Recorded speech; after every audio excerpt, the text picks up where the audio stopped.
avant de commencer. Dites nous dans les commentaires de quelle ville ou pays vous nous écoutez. C'est toujours émouvant de voir jusqu'aux les échos du passé voyagant. Fermez les yeux un instant. Imaginez une nuit d'hiver, quelque part, dans l'Europe médiévale. Le vent s'engouffre entre les lattes disjoints des portes en bois. Pas d'électricité, pas de chauffage. Seulement la pierre, le silence, et la ligne qui blanchit l'air glace. Vous êtes là, dans l'ombre, d'un feuer éteint. Et vous êtes une femme. Comment traversez en les nuits congelantes lorsque le hiver mordait du squalos? Si recite ne vous parlera pas des reines, ou des nobles dames émitoffles dans la fourrure. Non, ici, si sont les voix oublies des femmes paysannes, veuves, lavandières, nourrices, et même celles condamnées à erreur dans le front des ruelles interdites. Elles tissaient leur survie avec des lambeaux de laine, des prières muts et des gestes transmis par d'autres mains uses. Il n'y s'agissait pas seulement de ces réchauffer, mais de survivre sans ces briser, de préserver la peau, la dignité, pet parfois l'âme. Les textes officiels de l'époque parlent peu d'elles. Mais les inventaires de trousseaux, les registres paroissiaux, les lettres griffonnées, et les senders retrouvés pres des haters silencieux nous racontent une autre vérité. Celle des bouillottes improvisées avec des pierres chauffées. Celle des enfants blottis étoiles dans le même lit. Celle des corps qui grelottent. Mais tiennent si void sensoriel. Chaque chapitre vous émenera dans une nuit différente. Une vallée isolée, un couvent battu par les vents, un grenier sans feu, une prison humide, une chaumière oubliée. Nous traverserons le froid, non comme ennemis du passé, mais comme témoins de la résilience féminine. Car dans ces nuits fidges, il y avait aussi des gestes d'amour. Un bol de soupe garde tiède sous les draps. Un morceau de suif prête à une voisine. Un chant murmure pour faire oublier le givre. Il y avait du courage dans chaque souffle visible LORS. Enveloppez-vous de silence. Le premier chapitre approche. Et vous n'y regarderez plus jamais l'effroi de la même manière. Asterisk imaginez. Une femme assise sur une gale de pierre, les genoux remains contre elle. Il est 3 heures du matin, en plein mois de janvier de l'an 1284, dans une vallée. Reculé des Hautes-Alpes. Aucun feu ni brûle. Le bois est rare, réserve aux hommes et aux enfants malades. Elle attend que le jour se lève. Attendre, c'est déjà tenir. Author d'elle, la pièce est nue. Une table bancale, une jar vide, un faggot oubli. Dans un coin, l'air est si froid qu'il semble figer les sons. Même les souris n'y bougent plus. Elle enveloppe ses pieds dans des chiffons, mais l'humidité les traverse comme une aiguille. Chaque mouvement est un cri silencieux. San Mari est mort le hiver prestant. Importe par une fièvre qu'on disait divine, mais qui n'épargnait que les puissants. Elle est restée seule avec ses belles-mères et ses 2 filles. Les hommes du village ni lui parlent plus, sauf pour lui rappeler la dette différée. Mais les femmes, les femmes se croisent les regards sans un mot. Entre elles, il y a l'entente mute des survivantes. Elles se souviennent des conseils de ses mères. Lorsque le froid entre, ne le combatte pas, danse avec lui. Alors, elles bougent et peine, économisant chaque souffle, repliant ses membres. L'un contre l'autre comme un nid d'oiseaux. Elles se récitent des bribes de sons. Pas pour croire, mais pour occuper l'esprit. sur l'amour, un tach tumidite, pra la forme d'un croix penchi. L. Y voit unsigne. Putter. Ni protection. Caeter un avertissement. Les pensées divine into changes, quand la temperature chute. Les tongues se tort. Les souvenirs remontant. Elle revoit la marriage force. La première grossesse. La dollar de la hiver, de 1278, o elle produce un fils. Or se réchauffer, elle penso few. Mais pas celui du bois. Elle penso few du cours. La chaleur d'une bibi contre. Sunshine, la main rugus de son pur sur son front. La voix d'une amie disparu, qui lui chantait une berceuse. Le frost un voler, mais on n'est pas tout prendre.o village. On dit que certaines femmes dorment sous des pots de bêtes. Elle n'a qu'une couverture trouée, offerte par une mendiante, en un cange de pain sec. Cette couverture, elle la traite comme une relique. Chaque trou est raccommode avec un fil de souvenir. Elle s'enroule dedans, comme dans une prière. Coq n'y chantera pas avant longtemps. Mais elle sent, dans l'épaisseur du silence, que quelque chose bouge. Une lumière faible filtre et traverse la lucarne. Pas le jour, non. La lune, blanche immobile. Comme elle, asterisk imagines maintenant une grange isolée, construite et flanque de collines. La bois de ses murs craque doucement, comme une bête qui dort. C'est là que vit Jean, une jeune servante de ses hivers, confie par son père et un seigneur lointain, en un cange de quelques sacs de seagull. Elle y dort entre deux moils de foin, haberdie seulement par des planches disjointes, is dat la nuit. Le froid entre par les interstices. Il se glisse dans ses cheveux, mord ses poignets, gile la sueur de ses journées de corvée. Elle s'endort parfois en pleurant, la bouche recouverte d'un tissu noué, pour n'y pas galer les lèvres. Chaque matin elle se réveille est une victoire sur l'ennui. Dans cette grange, le sel fut 20 des bêtes. Elle s'est liée à une vache nommée Orrery, et qui elle parle voix basse, comme et une sourd. Le souffle chaud de l'animal. Est parfois est seule source de chaleur. Elle glisse ses mains sous son ventre, y vole quelques minutes de teeter, pendant que le monde dort dans le foin gratte, mais il isola. Jean est après, assis en foncer jusqu'au cou, à ni laser de passer. Que laisse you et la bouche.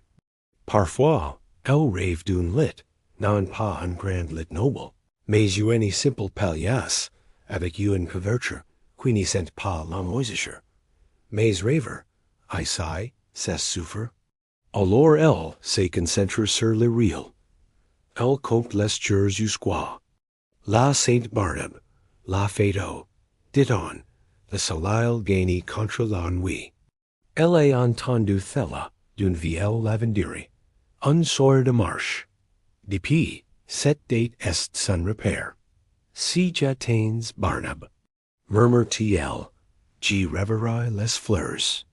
Une fois, elle est tentée de dormir avec une pierre chauffée dans le feu des cuisines. Mais la pierre est fendue le tissu, et brûle ses jambes. La cicatrice est encore la blanche en forme de croissant.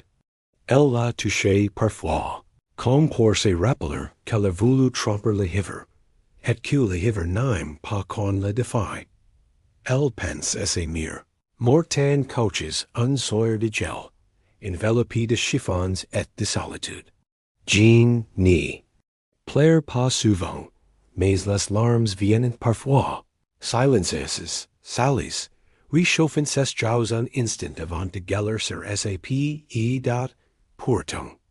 Dans l'obscurité, il y a des moments de grâce. Comme cette nuit un chat s'est blotti contre elle. Aussi maintenant elle a vu, sur le toit giver de la grange, une trace de paille minuscule. un oiseau. Il avait dormi là aussi. I say manière. Il l'avait comprise. Asterisk imagines, cette fois. Une piece circulaire, au fond d'un monastère, derrière des murs de pierre épais comme un hiver. C'est là que vivent six femmes, toutes vieuves ou abandonnées, acculées par les soeurs cisterciennes. En échange de leur travail, elles filent la laine, sans cesse, même la nuit. Même quand il fait si froid que les fils cassent entre leurs doigts engordis. Elles s'installent en cercle, author d'une lanterne while, maigre flamme qui tremble à chaque courant d'air. Le silence est total, sauf le frottement du fil, le grincement du rouet, et parfois, un soupir. Elles n'y parlent que peu. Le froid rend la langue lourde, et les mots inutiles. On se parle ici par le regard. Marguerite, la plus âgée, a les mains nuises, craquelées comme l'écorce. Elle garde toujours une pierre plate sur ses genoux. Chauffée contre la lanterne, elle la pose tour et tour sur ses paumes comme un baume. C'est l'astis des filices. Dit-elle a nouvelle venue. La pierre est plus fidèle que le feu. Les pulsions tentent parfois de rire, entre deux éternuements, mais les éclats sont brefs. L'air est si sec qu'il fend les lèvres. Une d'elles, Isabeau, enroule ses doigts dans un pan de laine brute, espérant que le frottement les garde vivants. Elle se demande souvent si, un jour, elle filera pour elle-même, et non pour le monastère. Elles filent surtout des habits. Pour d'autres, des nobles, des chanoines, des chevaliers. So qui n'y dorment pas, dans des pieces au logis dans les seaux. Elles savent que jamais leurs doigts non fileront ces capes, et ces tuniques épaisses. Leurs hivers sont fates debauches et d'Orestes, mais il y a aussi de la chaleur parfois.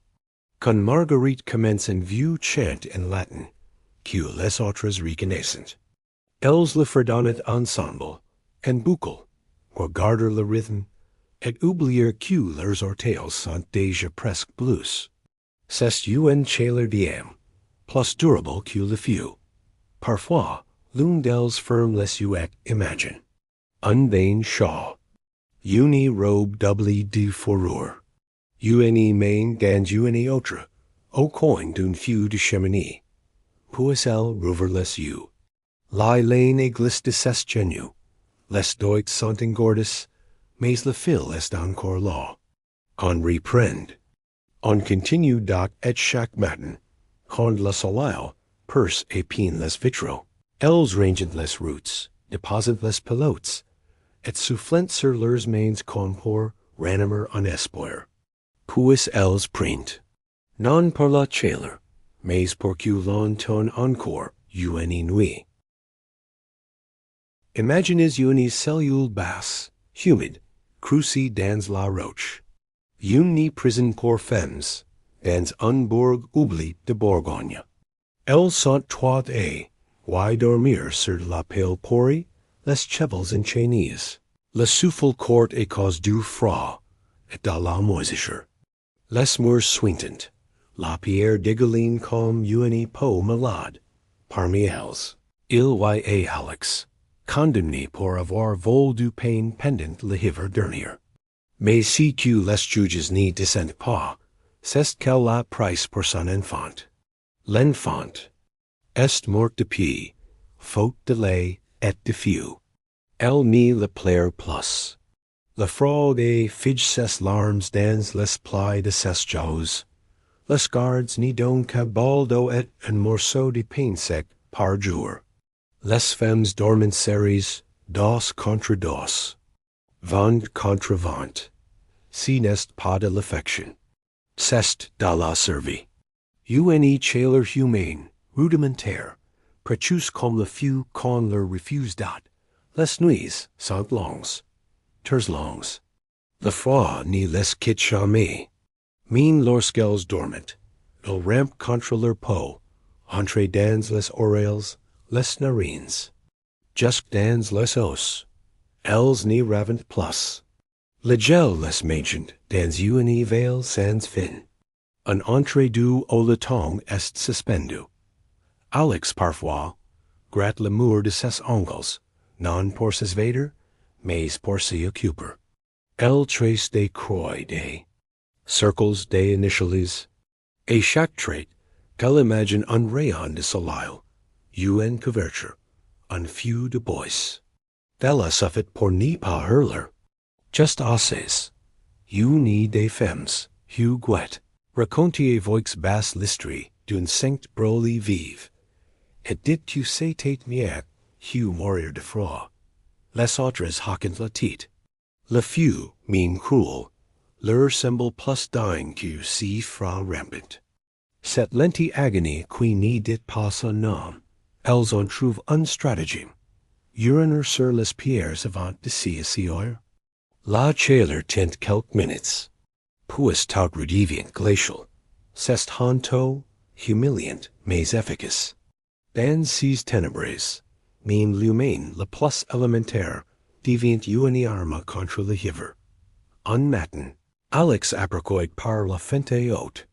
D'humour un oiseau noir pose sur la neige. Il tremble lui aussi. Elle le regarde longtemps, comme un miroir vivant. Puis elle ferme les yeux. Elle s'imagine plume. Elle s'imagine s'envoler vers un monde où les nuits n'y mordent plus. Mais, le brut de la chaîne la ramène. Le métal est froid. Plus froid encore que la pierre. Elle serre les dents. Le froid ne la vaincra pas. Pas cette nuit. Asterisk imagines maintenant une chaumière passée au bord d'une champchelle, quelque part en Bretagne. Le toit de chaume laisse passer l'air, la pluie parfois. À l'intérieur, une femme et ses deux enfants dorment quête à quête. Sur un métallus de feuilles mortes, recouvert de vieux sacs de toile. Alles no plus de bêtes, plus de maris, plus de bois. Mais elles ont les bras les uns des autres. Elles s'appellent Isain. Son mari est mort en mer. Price par un vague, noir une. Nuit de novembre. Depuis, elle vit de racines et de troc. En hiver, le troc n'y suffit plus. Alors elle vend son souffle. Elle file, elle coude, elle marche longtemps pour échanger un bonnet de laine contre un bol de soupe fr, oid, et dans l'ennui. Elle cale des pierres sous le métallus, pour tenter de la surlever du sol trempe. Elle match. Un brin d'angélique pour atténuer le goût du froid dans la bouche. Elle invente des contes aux enfants, des histoires de ferrats enchantés au long d'ort dans des nids de feu. Ils fermentent les yeux, sourient, puis s'enfoncent lentement dans l'épaisseur gelée du saumon. Le toit plaire. Goutte après goutte, l'eau s'infiltre, trace des lignes sombres sur les murs d'argile. Essaye et cloie des morceaux de tissu. Contre la paroi, mais elles est gellant, se recroquevillent, devinent rigides comme des écorces. Tous ceux qui entourent leur corps deviennent froids. Sauf l'amour, elle réchauffe ses enfants avec des chansons. Ses voix tremblent, mais elle continue. Elle les enveloppe de mots choses, de refrains transmis par ses propres mires. Les paroles n'ont pas de pouvoir sur la température, mais elles tissent une couverture invisible sur les cœurs. Quand l'un des petits se réveille en grelottant, elle frotte son dos avec de la graisse de canard qu'elle a économisée toute l'année.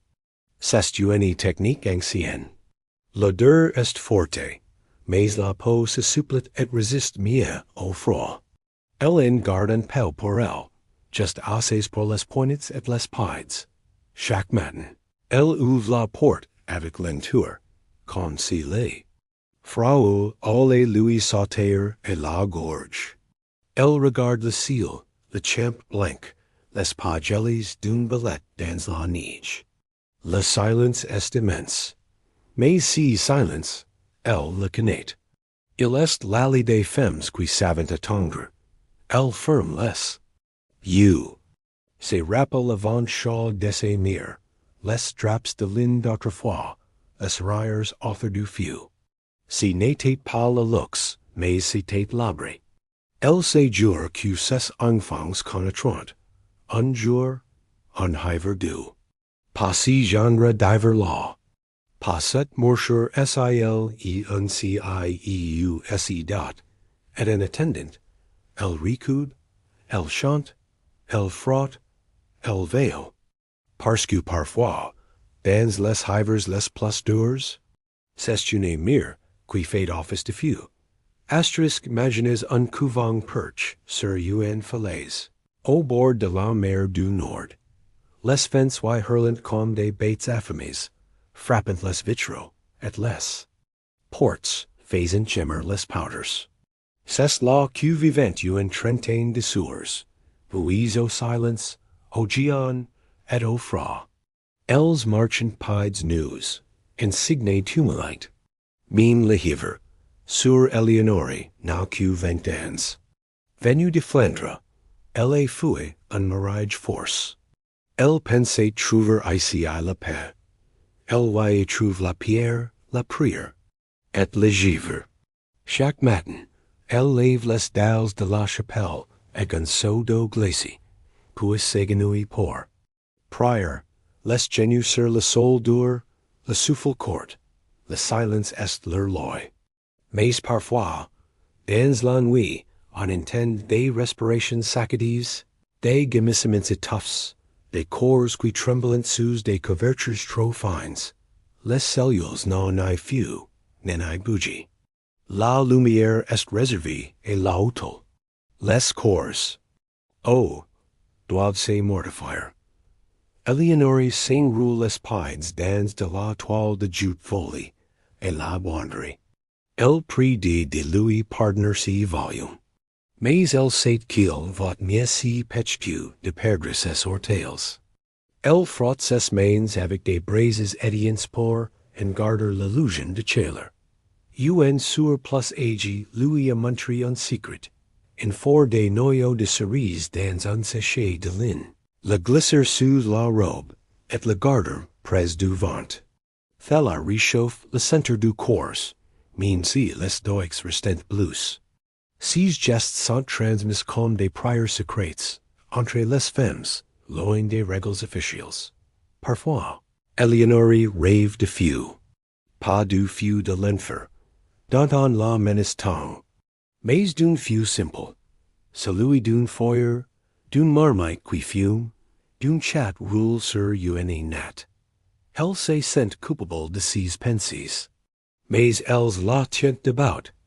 Une elle sait. Rivale tremblante, le vent s'est engouffré dans ses cellules. Elle croit entendre la voix de ses mire. Si n'est que courant d'air, mais elle s'enroule dans ses souvenirs comme dans un manteau. Elle revoit les mains de ses mire, lui nouait une carpe rouge. Elle n'a plus cette carpe, mais elle en garde la trace dans le coup au petit. Matin, le froid durcit le pain de la messe. Il se brise comme du verre sous les dents. Eleonore s'arrête maugre tout. Elle a survécu une nuit de plus. Et dans le silence glace, elle ressent quelque chose d'étrange, une force.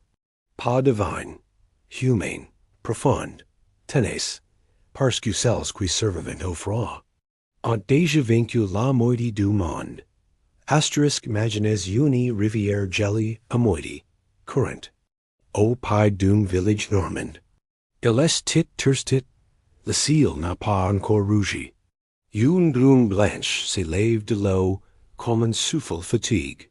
C'est l'heure où les lavandiers descendent, paniers sur la tête, robes rétroussies, doigts déjà gourds avant d'avoir commencé. Elles s'agenouillent sur les pierres lisses, frappant le linge gelé contre la pierre, chantant pour oublier. mais leur chant est une plainte. Si matin, le vent s'est glisse sous leurs jupes, sous le vent le tissu comme pour rire. Il pique les cuisses, s'insinue entre les genoux. Elles en rient parfois, mais c'est un rire court, jelly au bord de lèvres. Earth, la plus vive, et les doigues rauges et force d'eau. Elle trempe le linge dans un seau, puis dans la rivière, puis le bat sans pitié. Chaque éclaboussure est un coup d'aiguille dans la peau. Mais elle dit, mieux vaut que mourir dans son lit de froid.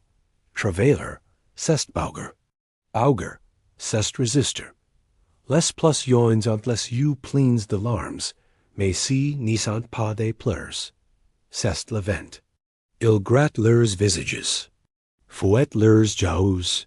Une d'elles et des anglers qui nourrissent déjà. Assez mere lui cri de continuer, de n'y pas s'y errer. Le linge doit être prêt avant la cloche.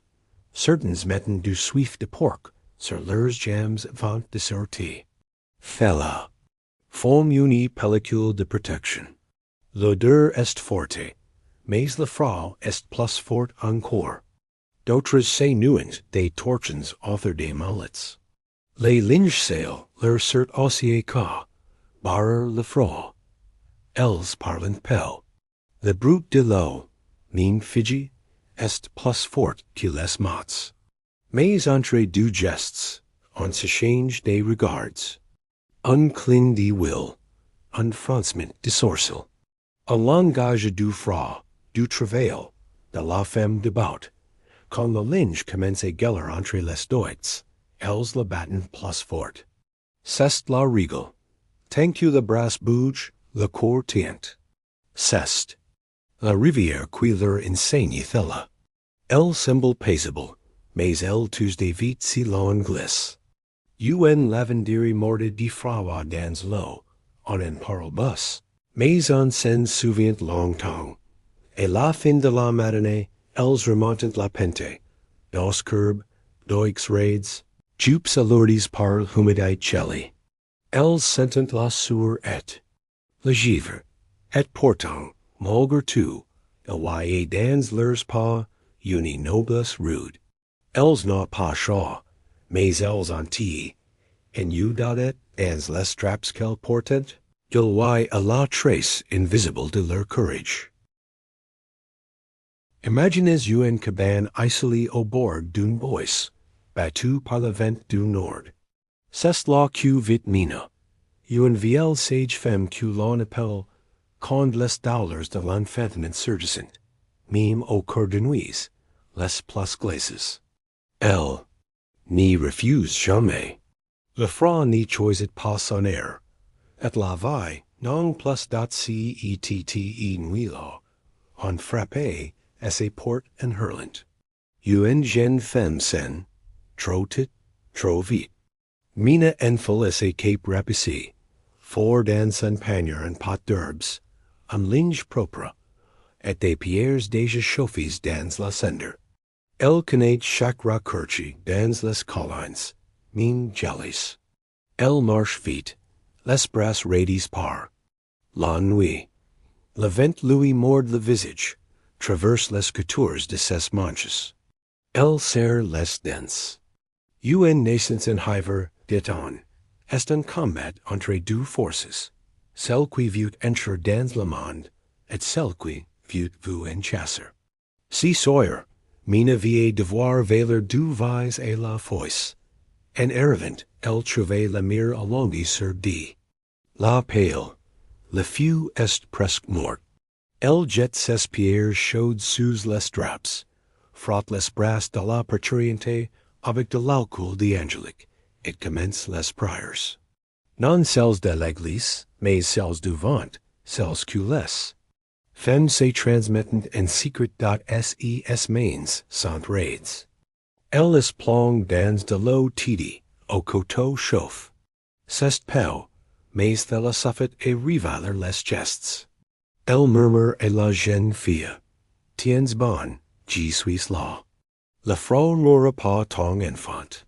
Et elle croit à ses mots, Car, el na cuthella e offer. De mats et de la chaler vol e dot la dollar est long, et la nuit, plus encore. A chaque cri, la cabane tremble. A chaque silence, le givre se pacit sur les vitres. Mina lut contra le fra, con contra un bait. El frictionless jams, press levant, souffle sur les doix bleus dot enfin, un cri, un vrai, un cri nouveau, l'enfant estni, il tremble, il hurle, il vit. Mina le fraught avec du linge sec, la glisse sous esse robe contre esse propre peau. Tenez mores pas glace, murmure-t-il. Pas tant que j'y respire. Elle reste jusqu'à l'aube. Puis elle repart. Soul, dans le jour et pin livre. Le froid la mord encore, mais elle s'arrête. Parce qu'elle sait que, dans ce monde, de gel, il reste un feu que rien n'éteint. Celui d'une femme qui protège la vie. Asterisk imagines une crypte ancienne sous une petite église romaine, cachée dans les collines du Limousin.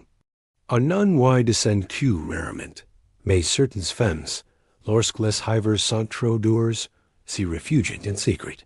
Si n'est pas un abri, c'est un pari contre la mort. Car la crypte est glaciale, mais à l'abri du vent. Parmi ces femmes, il y a Lucille, veuve depuis 8 mois. Elle a plus de toit.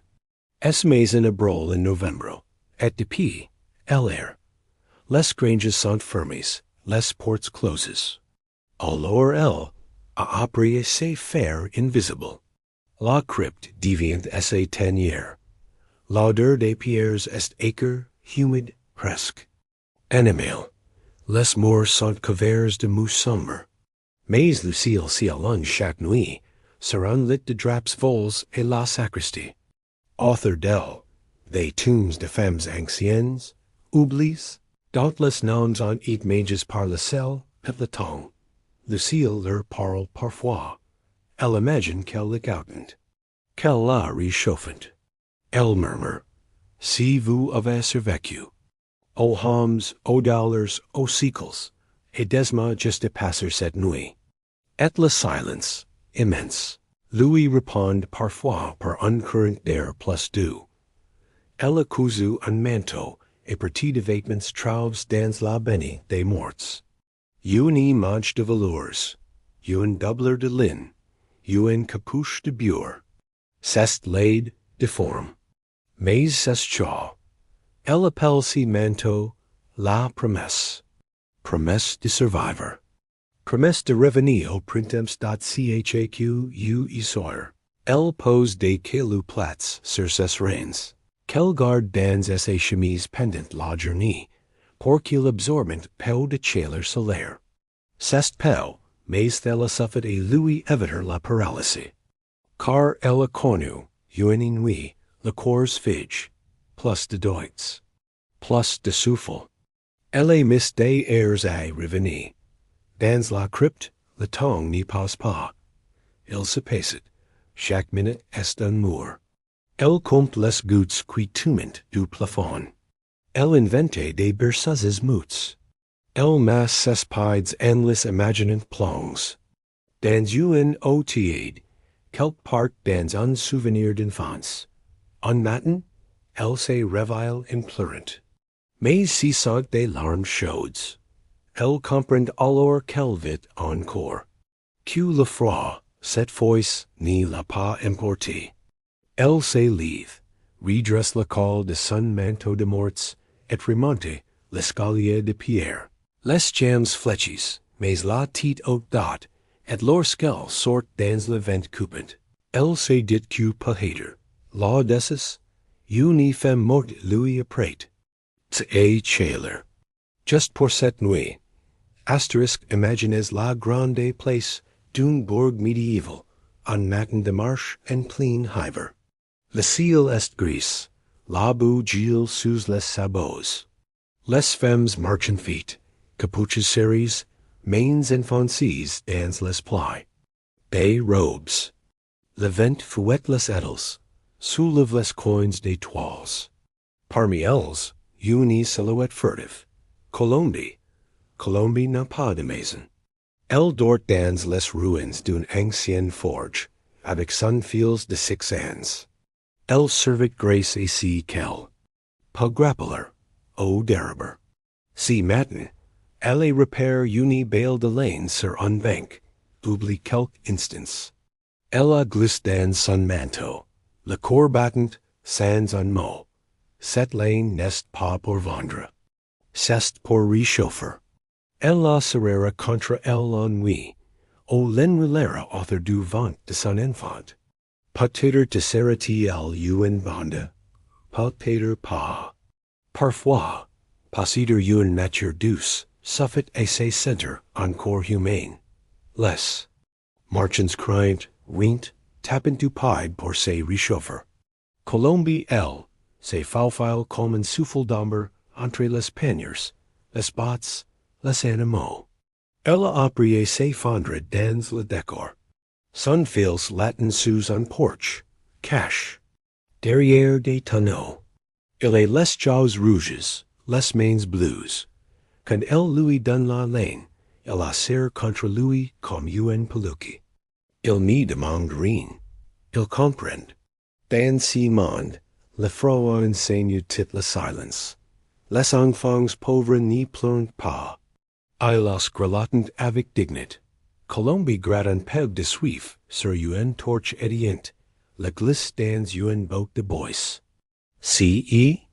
Sawyer, elle le frottera sur les pieds de son fils, puis les enveloppera dans la laine volée. Si sera leur feu. Un feu discret, clandestin. Un feu de femmes sans tu dot. Elle regarde les dames du marche, leurs capes doublées, leurs mains ganties. Certains croisent son regard, mais baissent vite les yeux.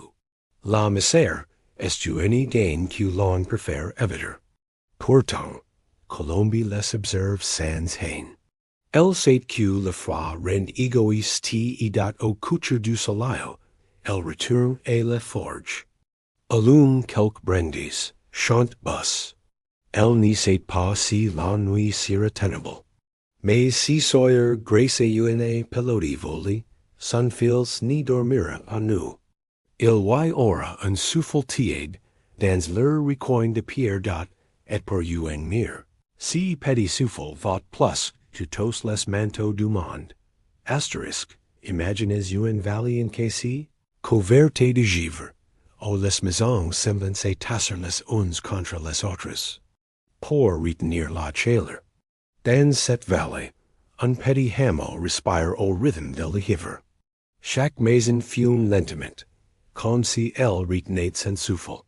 Dans l'une d'elles vit Agathe, la fille du forgeron.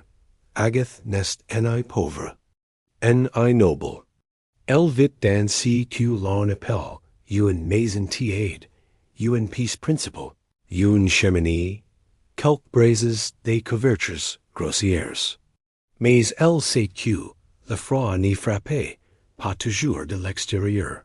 Parfois, il s'installe dans les chests, dans les silences.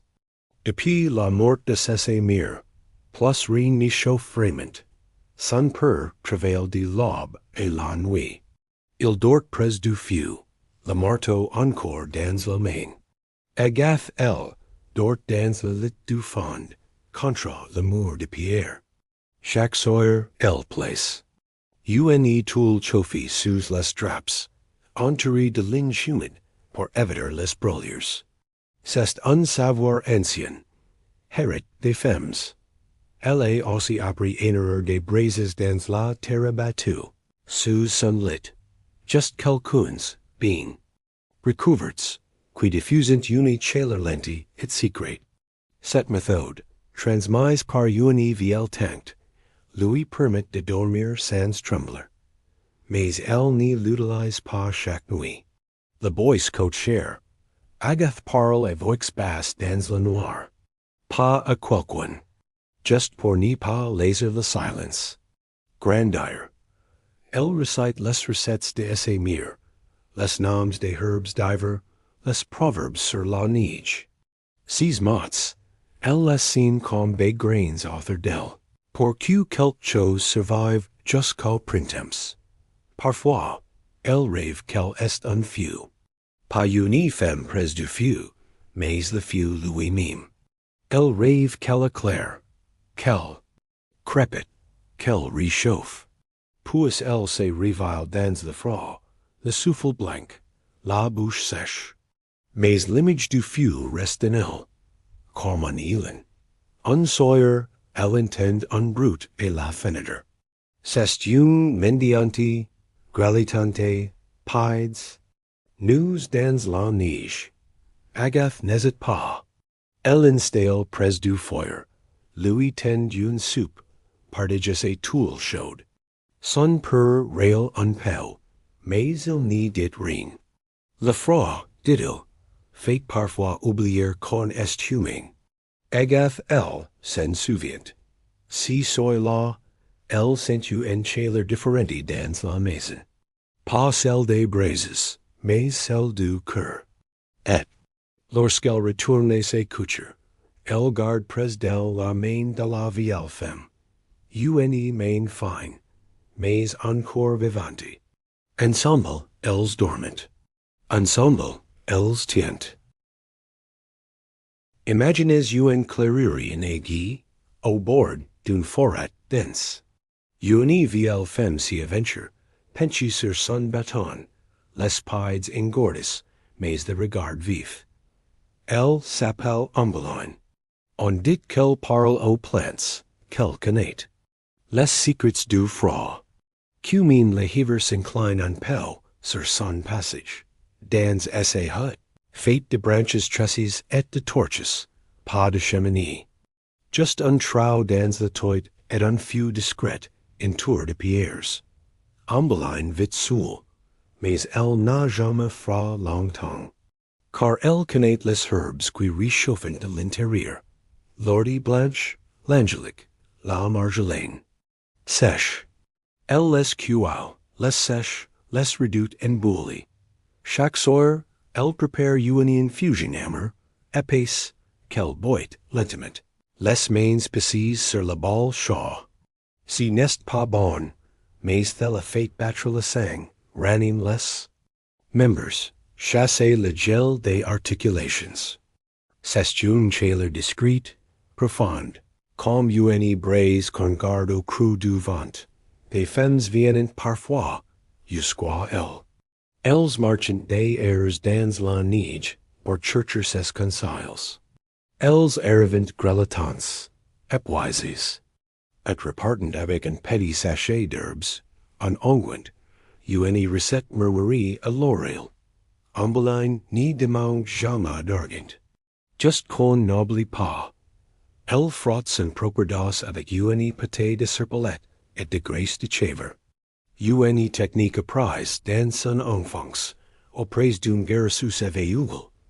Les plantes, dit-elle, parlent mieux dans le froid.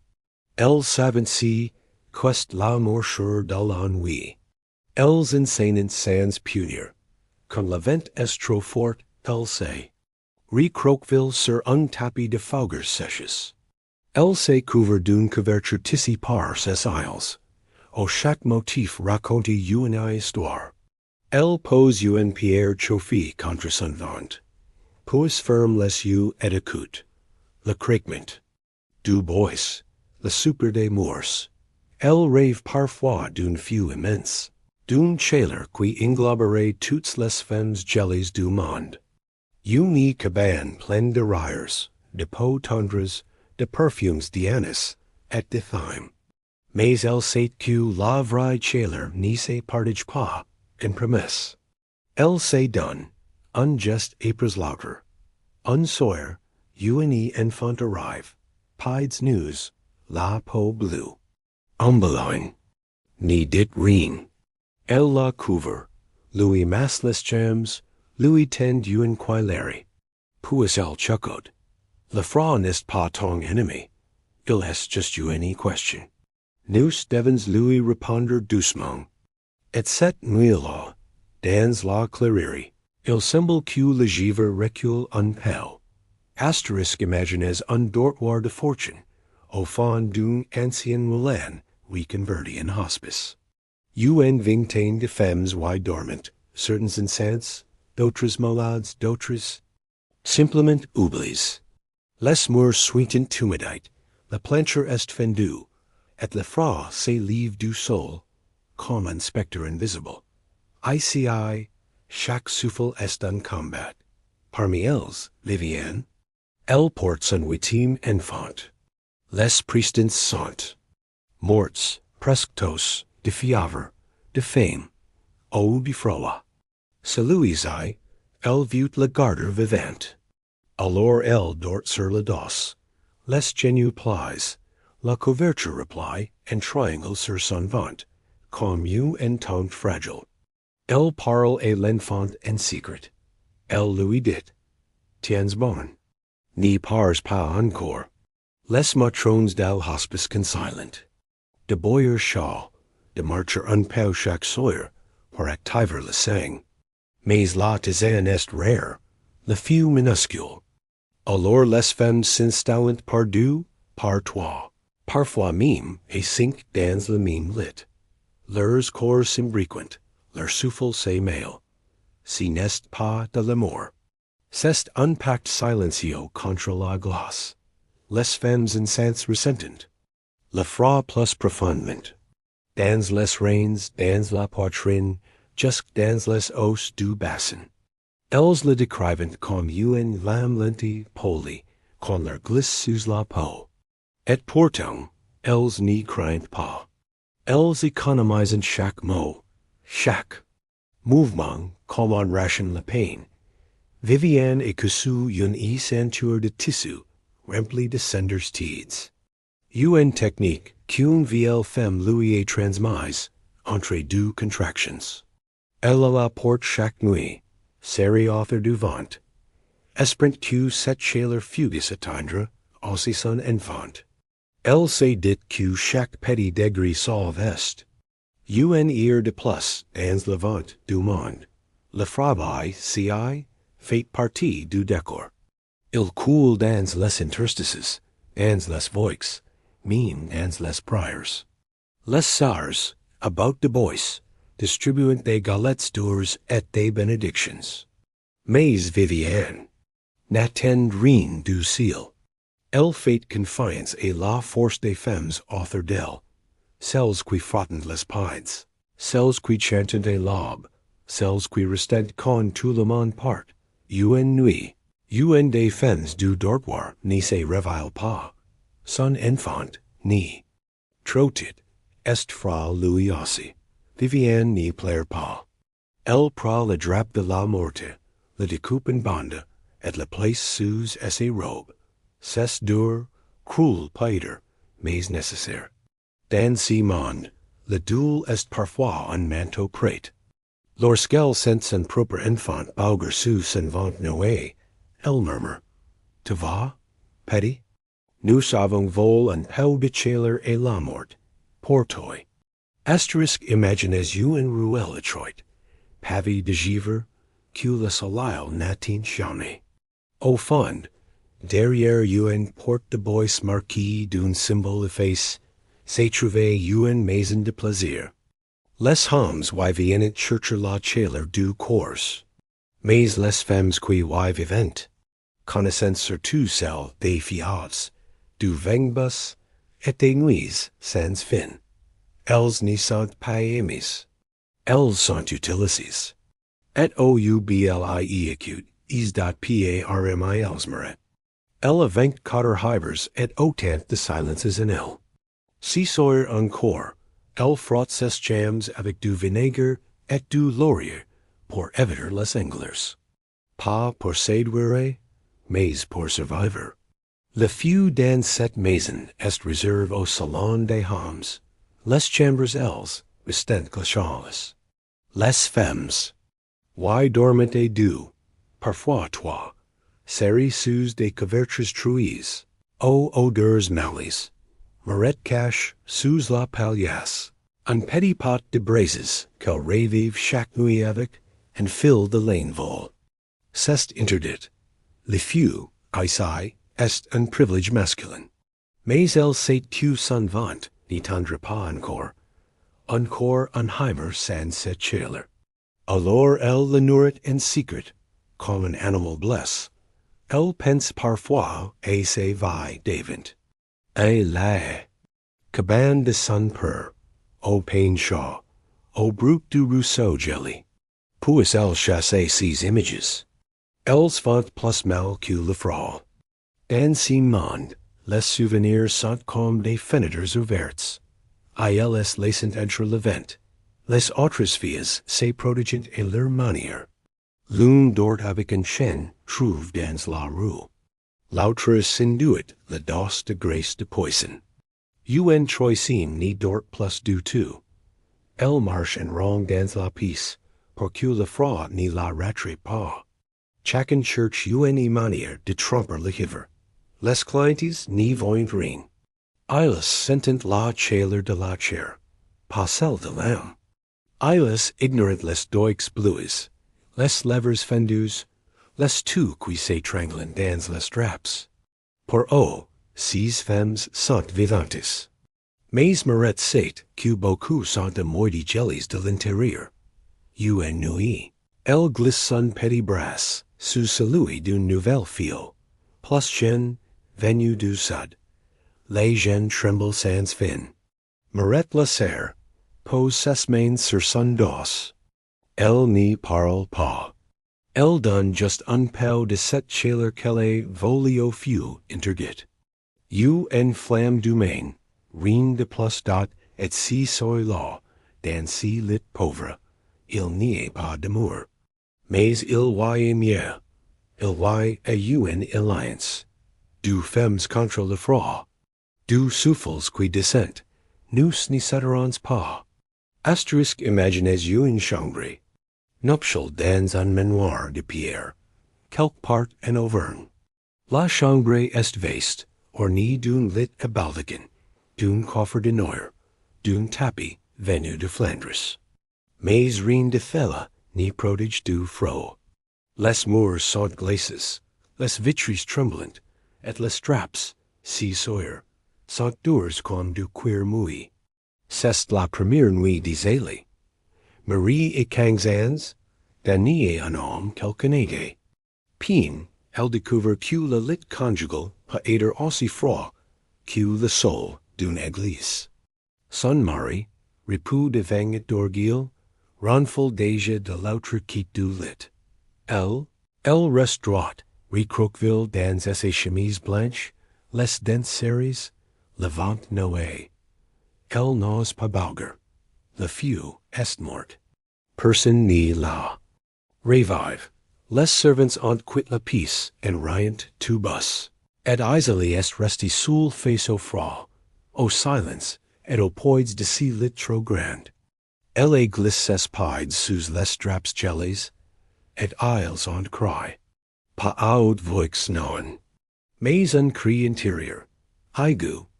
Comme une lame sur la peau en lui dot, c'est mere lui avec, parle du froid de la première nuit. Mais elle pensait que c'était une image. Elle découvre qu'il est réel, épais, animal. Il collait et les peaux, entre dans les cheveux, sous les ongles. Elle serre ses bras autour d'elle, se balance lentement, comme pour bercer un enfant invisible. Elle mit dot au mur, une tapisserie. Monteur des oiseaux d'or, dans un ciel rouge. Isalie les regarde, tente de s'y perdre.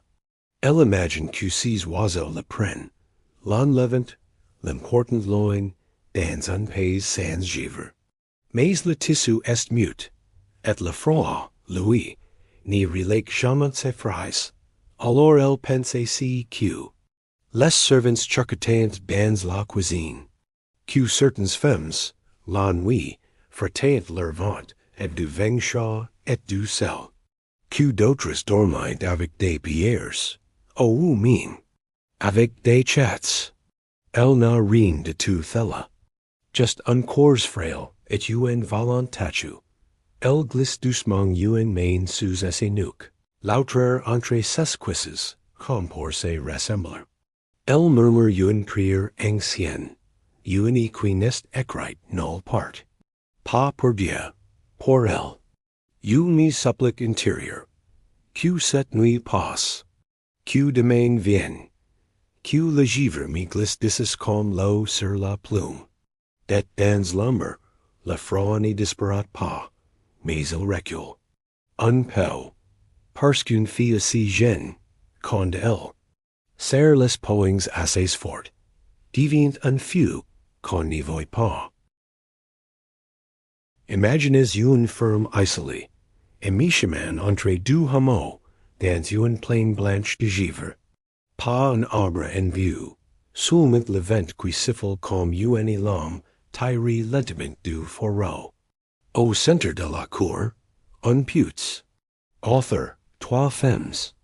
Unir ces deux filles. Le feu est éteint depuis 2 jours. Il n'y a plus de bois, dat la mer s'appelle Radgonde. Elle a 42 hivers dans le cours, et une lassitude aussi profonde que le ciel. Si matin, elle a décidé d'y aller. Chercher de l'eau, pas pour boire, mais pour faire bouillir des cailloux. Une ancienne coutume pour apaiser la faim des enfants. L'eau chaude ment un peu, a single quotes est au macdot, la corde du putz est raide, jelly, comme un fouet de fur.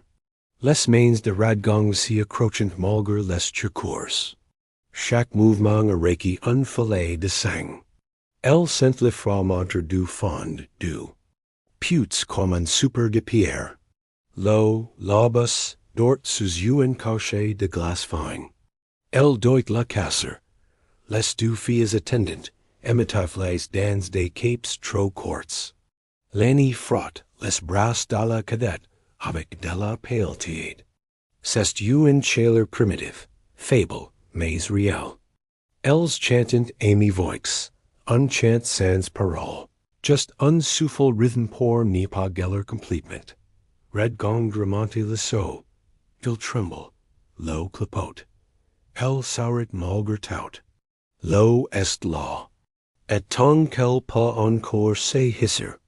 Avec ses bras nus, tant qu'elle peut encore sentir la douleur, elle est envahie. Le froid est une épreuve, mais aussi une mesure.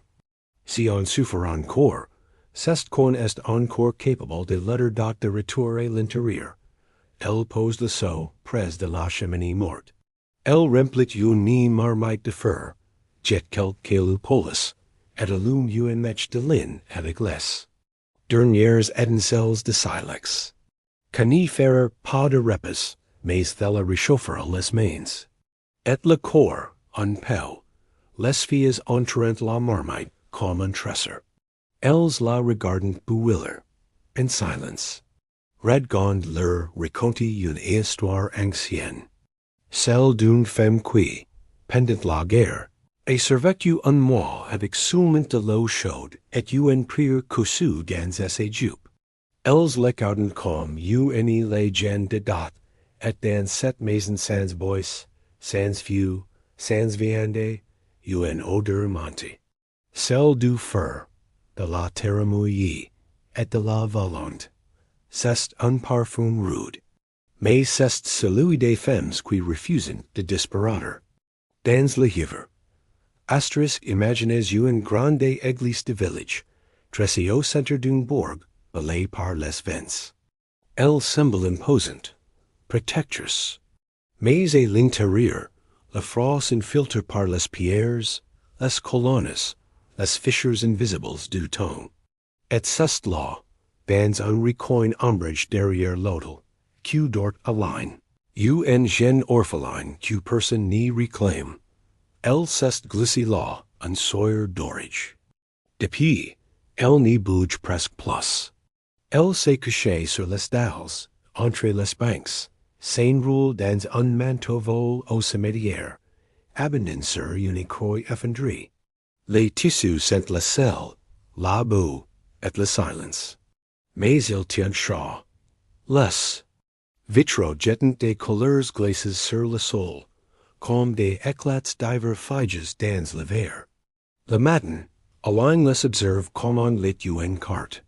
Elle suit les traces blues, rouges et dorés, esprint quel men in quel part.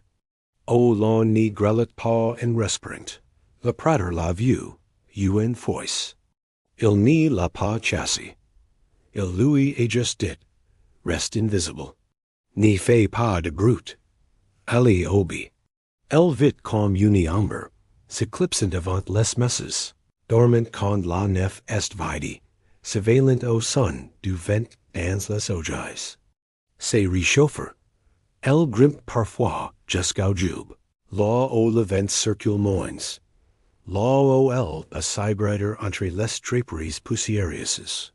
Elle y garde un boat en métal, contenant des miettes, des bouts de laine, et un pierre noire, chauffé un jour au soleil. C'est son trésor. Son feu et elle. Alain frotte ses pieds chaque soir, avec du marc de café, trouve près de la sacristie. Ses rougeaux, écœurs, mais thella stimule le sang. Un lavandieri, lui est soufflé si secret in a cage d'une service. Les femmes se reconnaissent, mime dans les marges. Elle écoute les orgues in secret. Les notes graves vibrent jusque dans essa cage thoracique. Si n'est pas une chaleur physique, mais thella révèle quelque chose. Une pulsation. Un souvenir de vie. Parfois, elle chante aussi. Et voix basse, des notes rondes, pour n'y pas casser. L'air Froid dot, quand elle s'endort, enfin, sous la statue d'une vierge souriante, elle lui parle. Non pas pour prier, mais pour raconter. Si qu'elle est vue, si qu'elle est vol, si qu'elle est sentie. Elle confie ses nuits jellies, comme on dépose un pain, vang nsuil dot, et dans l'église mout, derrière les vitraux jellies, Alain servit. Parce qu'elle est comprise qu'il y a des endroits au l'on n'y trouve pas de feu, mais au l'on apprend en devenir un asterisk. Imaginez un hameau tout en pente, accroché flanc de montagne, là où la neige reste jusqu'en mai. Les toits sont bus recouverts d'ardoises. Les maisons se serrent comme des corps, author d'une feu édient. Dans l'une d'elles, 3 générations de femmes partagent la même pièce, la même cachet, et le même Froid, dot il y amade, la grande mère. Fort, voudi, elle n'y parle plus beaucoup. Ses mains, durcis par les lessives et les accouchements. D'autrui, tremblant et peine. Mais chaque soir, elle s'y occupe d'un rituel. Chauffer des pierres plates au bord de l'autre, les enrouler dans des linges, puis les glisser sous les couvertures, là où dorment ses filles et ses petites filles. Elle appelle fella ses bouillots de prière. Parce que pendant que les pierres chauffent, elle prie, pas avec des mots d'église, avec des gestes lents, les yeux fermes, les lèvres qui bougent et peine. Elle dit que les pierres accountent, et qu'elle garde la chaleur plus longtemps. Si on leur parle doucement da ses filles isander, travaille encore aux champs, quand elle le pas. Elle rentre chaque soir avec les doigues bleus, les bottes pleines de givre. Mais elle n'y se plaint pas. Elle sait que, dans ces montagnes, les femmes qui parlent trop du froid, finissent par être oubliées par ceux qui les accountent. Alors elle se tait, et elle souffle sur les mains de ses filles comme Maud soufflait autrefois sur les sien nestat la petite, listen, à 8 ans. Elle croit que les pierres de grand-mère sont magiques. Elle leur donne des noms, leur raconte des secrets. Elle dort toujours avec une collée contre son ventre. Quand elle est malade, Maud la place entre 2 pierres, comme dans un cocon, et listen garret. Pas toujours, mais souvent dot la nuit, le vent frappe la porte, comme un bait affamé. Il fait gemir les morts, mais les femmes n'y cedent pas. Elles s'entassent, se frottent les pieds, se murmurent des souvenirs. Et then cette promiscuité rude, vilway a une tendresse ancienne. Le froid, ici, est l'ennemi commune. Mais aussi l'enseignant patient, une fois par semaine, maud sort les pierres dehors, les lave dans la neige, puis les place sur le rebord du feu. Elle dit qu'elle doivent oublier la nuit, pour mieux recommencer. Ce sont des gestes simples. Mais à travers eux, elle tisse une mémoire invisible, celle de toutes les femmes qui, depuis des siècles, ont lutté contre le gel, avec de la patience et des gestes repeat estat, quand listen s'endort enfin, le front tiède contre la pierre encore chaude, maud ferme les yeux. Elle s'est dit qu'elle aussi fut un jour une petite fille, mais, quoi force de souffler sur les autres, elle est devenue un peu flamme. Asterisk imaginez un atelier de couture, dans la rire boutique d'un tailleur de ville. En y travail et la lueur d'une lampe étoile, les genus serres, les doigts noirs de fil et de cendre. L'air est glacial, même à l'intérieur. Pourtant, chaque jour, des femmes s'y relayent pour coudre des vêtements chauds. Pour des single coats et utres.parmils, il y alia. Elle a l'oil précis et les doigts rapides, mais aujourd'hui, ses mains tremblent. Pas de peur, de froid. Elle cache mal ses tout. Mais si elle s'y arrête, elle n'y sera pas payée. Alors elle continue, un piqueur et pres l'autre, un doubler, et pres unim ainsi dat, l'opis est exigu. Un design de femmes si tassent, respirant et peine, pour n'y pas troubler le silence.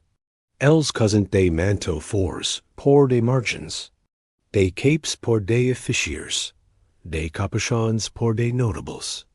Et elles, que portent-elles? Des jupes fines, reprises cent fois, ou elles glissent parfois, en cachette, un morceau de laine vol et dat alia, et cousu en secret dans la doublure de ses propres jupes.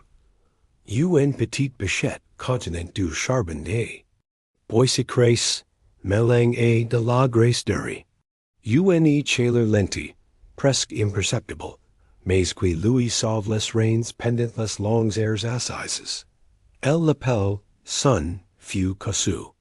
Les autres font de même. Une glisse du feutre. Sous ses jupons. Une autre cache des plumes d'oiseaux dans la ceinture. Ce sont des stratégies féminines, jamais dites avec saut. Just transmises par un regard, un froncement de nez, un coin de bouche. Dans le froid, l'intelligence prend racine dans le tissu. Parfois, elles occasionnent des morceaux. Un fil. Épée contre une bande de cuir. Une aiguille contre une poignée de laine. Il n'y a pas de money. Il y a l'entraide. Et cette money-là n'y se perd pas. Elle se coude. Quand le soir tombe, l'étlier ferme. Le patron souffle la lampe, sans dire merci. Les femmes sortent. Chacun avec un papas, lors tu le matin. Mais sous leurs robes, il y a quelque chose que personne n'y voit. Un peu de feu. Un peu de dignité. Elia marche jusqu'à ses chambres, un redoute sans fenêtre. Elle retire lentement à ses jupes, les pose sur ses genoux et murmure, merci, pas que Dieu, pas au patron, mais au fil, au tissu. Ainsi y fut invisible qu'elle. Et après, à porter sur elle, discrètement, comme un secret hérit. Un tour de good, perdu à la frontière d'une Dutch energie. C'est ici que vit aliener. Gardien d'une petite lampe et huile, queenie doit jamais s'éteindre. La tour garde la route des marchands. Sans essayer lure, les convois s'égareront. Dans la nuit d'hiver, et finirait jellies dans les fosses. Aliener partage son redoute, avec un seul compagne, la flamme. Le bois manque, mais le wheel arrive par barricas coulon his tos les mois. Quand la neige bloque les chemins. El doit rationer. Une goutte, puis une autre, comptis comme des priors. Esser zur est suspendu, et si filet de lumière. Le vent hurle author de la tour, comme un loup à fame. Les murs de pierre transpirant de froid. Lo gil dans les ringers, foam des lames de fer, que le soleil de midi n'arrive placé. Fondre. Eleanor frotte ses doigts contre le socle de la lampe, esperant voler un peu de chaleur au metal tidi. Pour n'y pas s'engourdir, elle déroule chaque sawyer, une fine corde de chanvre, ou accroche de petites clochettes de bronze, et marche. En rang sur la plateforme. Le tintement régulier empate ses jams de galer, et la musique guide les voyageurs perdus, comme un fil sonore dans la nuit blanche. Elle porte sous ses robes, plusieurs bandelettes trempées dans une décoction de genièvre et de suif. Cette seconde peau garde son torse épintiade. Author de ses poignets, elle est cousue des poches minuscules, remplis de cendres chaudes, renouvelées d'escombres se libérées de la lampe. Parfois, un pèlerin frappé à la porte de la tour. Aliener l'aqueuille, partage une égorgée d'huile. Bouli et de pain rassus. Les hommes repartent endurant avoir vu un ange. Tant son visage reste pâle et ses silhouettes enveloppées de lueur vacillante. Elle s'arrête. Lang, c'est la flamme, pas elle. Les nuits de blizzard, la fumée turbulente dans la chambre close. Elle pique les yeux, fait tusser. Aliener cache ses larmes. Quand la lampe s'étouffe, c'est son propre corps qui vacille. Mais au matin, revoir la lueur se refléter sur le givre des meurtriers, lui rappelle qu'elle est tenue bonne. Elle garde un petit carnet, dans lequel elle note la hauteur de la flamme, la vitesse du vent, la couleur du ciel. Si n'y sont pas des chiffres. Pour les seigneurs, si sont des talismans. Chaque ligne écrite la rapproche d'une autre printemps, d'une autre font des neiges car Aliener c'est une chose. Tant que l'île brûle, la route reste ouverte, et elle s'éveille aussi. Le froid n'est pas rien contre un virus obstiné. Il recule devant la ténacité d'une femme qui, goutte après goutte, transforme la nuit en passage. Asterisk imagines une école paroissiale, en haute d'une colline battue par les vents. Le toit. Est fischer, les vitres fendelis, les murs couverts de croix grossièrement gravies par les enfants. Et l'intérieur, une douzaine de petites filles assises sur des bancs glacés. Au fond de la salle, sur Marceline, les dos droits, les mains cachées dans ses en CHE's dot, il n'y a pas de feu dans l'autre. Plus de bois, le hiver est dur, les dons rares. Les enfants apprennent à lire avec les doigts gellies, tenant. Les ardoises contre leur vent, pour envoler une maigre chaleur. Marceline leur dit que le savoir est une flamme, mais elle sait que cela n'y suffit pas et réchauffe les os le matin. Elle arrive la première, souffle sur les bancs pour chasser la poussière et frotte les vitres avec un linge mouillé, devenu glace entre ses doigts. Elle prépare l'encraire avec de l'eau tiède, quand elle en reste, ou bien avec du lait coupe, pour éviter que l'encre n'y fige dans les plumes. Les filles tremblantes, parfois pleurant, mais elles n'y se plaignent pas. Marceline a appris reconnoiter les cygnus, les levers tro blues, les mains quini repondent plus, les regards vides. Alors el interrompt la lecken et les fates se lever, marcher and circle, reciter des psaumes and tapent des mains, el garde dans son tablier unséché de sel, quel distribue discretement. Un pincy sur la langue, aide le corps et l'udder. Contra l'engourdissement. C'est un vieux remède transmis par un sourd gascon, morte d'une pneumonie le hiver prestant. Marceline en parole comme d'un saint. Parfois, un élève s'évanouit. Elle a couché sur le pupitre. La friction avec une pomme de terre chaude, taillée de ses pochets. Préparée au matin dans les braises du four et pain. Elle n'a pas de médecine, pas d'onguent. Just ses mains, et la volonté que la survive. Elle single quotes HIV dot. Elle se sent coupable, parfois. Insaner la grammaire quand les doix tument. Parler de Dieu quand les enfants grelotten jusqu'à l'aubli. Mais elle tient. Parce que le froid passe un jour. Pet parce qu'il est plus cruel encore de priver un fil du peu de lumière que porte un mot appris. Le soir, elle reste seule. Écrit le nom de chaque enfant dans un carnet. Et a dit une simple lettre, F pour fragile, T pour tint bon, M pour malade. Si sont ses prières et elle. Non pas pour des miracles, mais pour un matin. Un seul, au le few reviendra. Asterisk imagines un village recroqueville entre deux collines. Cestoids écrases sous un ciel de plomb. Chaque hiver, les routes devinent impraticables, les charrettes. S'analyzent dans la neige durki. Et dans une petite maison de dossier la colline nord, vite Judith, couturière de Gans. Cestoids ni sentent plus grand chose. Trop divers écouteurs du queer glace. Trop de nuits et pique la peau sans fil, just pour entretenir le geste. Elle fabrique des gants pour les riches, doubles de soie, ou de fourrure. Mais elle porte des muffles de toile remberies. De feuilles sèches, cousus avec des morceaux d'anciens rideaux. Judith travaille le matin. Quand ses mains n'y sont pas encore paralysées. Elle garde un récipient de terre près du feu, dans lequel elle chauffe des noyaux de cerise, puis les roule sous ses paumes. Espérant que la chaleur atteigne jusqu'aux poignets. Elle n'y se plaint pas.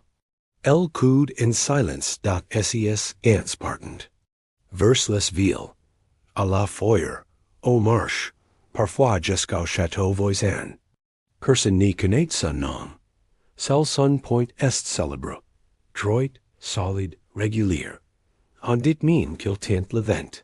Mais dans ces maisons, le vent entre sans demander. Il passe par les salles, mord le lit, fait siffler la vailleur vidi, un. Fois par semaine, Judith fabrique une paire pour elle. Pas pour la porter non, pour la frère. A une voisine malade. Et une fille sans mire. Et une mendiante sans mots. Elle les glisse dans les pochets. Les pose sur un rebord de fenêtre. Les pondre et une corde. Personne n'y la voit faire. Et pourtant, tout le monde les attend dot elle n'y prie pas. Elle en est plus foy dans les églises. Mais chaque couture est une offrande. Chaque gant est une flamme cousue, une tentative de dire au froid. Tu n'y gagneras. Pas tant que le fil tient. Pas tant que le cuir se plie. Parfois, le soir, elle sort marcher. Les mains dans ses pochets pleins de cendres. Elle longe les murs, écoute les fenêtres pleines de givre. Elle sent que la nuit est longue plus. Longue que les autres années. Mais elle n'y recule pas. Elle est cousue trop d'amers, or avoir encore peur du noir dot, quand elle revient. Elle pose ses gants sur la table, Souffle sur ses doigts comme sur une chandelle vacillante, et murmure, tant que j'y coudes, j'y suis vivante, et quelque part, une femme à moins froid. Asterisk imagines une longueur battue par les vents, dans une land breton. Et l'intérieur, une épice unique, unlit contre l'amour, une table, et trois soeurs. Azilis, Moira, et Lena. Elles n'ont plus de parents, plus de bataille, plus de boys. Mais elles ont leurs chevaux. Et chaque hiver, I les divine et leur manteau. Elles les laissent pousser depuis l'enfance. Longs jusqu'aux hanches, épais comme des capes, tresses, nats, parfois, émules, mais vivants. Azilis dit que c'est leur fourrure. Moira dit que c'est leur feu. Et Lena, la plus jeune, les appelle leurs ailes. Elles dorment Kate et Kate, chevaux mâles, tights contre ventres, corps émules comme une couette de chair. Quand le vent entre par les lattes, elles se recroquevillent et s'enroulent. Dans leurs pamplemousses, why glissent des galettes chauffes et la cendre. Elles ont découvert que les chevaux retiennent la chaleur, mieux que la laine parfois. Alors elles tissent, nattent, roulant leurs crinières sur leurs pieds, autour de leurs bras, comme un serpentard. Elles ont fabriqué une sorte de tente. Avec leurs tresses, suspendus au plafond, elles en ont fait des rideaux, des nids, des boucliers. Leur chevelure est devenue architecture, mémoire, autel. Quand Lena est malade, ses soeurs la recouvrent entièrement de leurs chevaux. Elle transpire alors, garrett parfois. Elles y croient. Thela suffit .elles ni coupen jamais. Mime pas.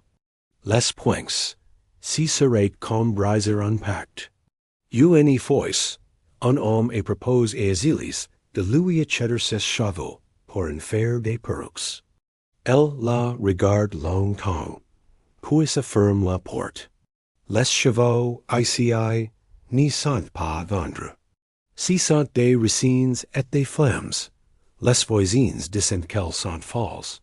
Les appellent les soeurs sauvages. Mais quand vient le grand froid, si sont ces mêmes voisins qui frappent timidement à la porte pour demander conseil. Et les soeurs partagent parfois. Une met chaude, une très prête, et éternuée autour d'une bibi. Le matin, elles peignent leurs boucles au couteau. Imus, à l'aiguille cassée, au doigt mouillé. Elles enlèvent les cendres, les rêves et les nudes de l'ennui. Et elles recommencent, car leur chevelure est leur manteau sacré. Elles y enferment leurs souvenirs, leurs pères, et leur résistance date, quand la neige tombe, que tout se fige.